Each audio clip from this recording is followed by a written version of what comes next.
साथीहरु आजको यस भिडियोमा हामीले सिक्ने छौं डाउनलोडेड इमेजलाई हामीले युट्युबको कभर पिकमा कसरी राख्न सकिन्छ। जुन साइज क्राइटेरिया दिएको हुन्छ युट्युबको कभर फोटो राख्नको लागि। र आजको भिडियो सुरु गरौँ। फर्स्ट अफ अल हामीले रन कमान्डलाई ओपन गरौँ। विन्डोसँग आर प्रेस गरेर र pbrush टाइप गर्ने। हाम्रो यो pbrush एमएस पेन्ट चाहिँ ओपन भएको छ। अब चाहिँ हामीले त्यो हाम्रो डाउनलोड इमेज कता छ त्यो ओपन गर्ने। अब यहाँ मैले एउटा डाउनलोड इमेज लिन्छु। मैले यहाँ एउटा इमेज लिन्छु।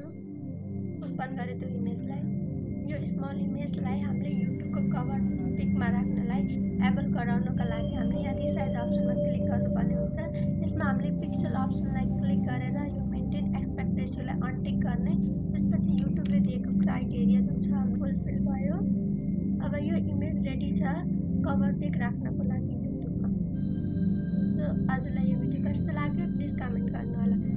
मेरो च्यानललाई सब्स्क्राइब गर्नु भएको छैन भने सब्स्क्राइब गर्नु होला एन्ड नजिकै रहेको बेल आइकन पनि प्रेस गर्न नबिर्सनु होला।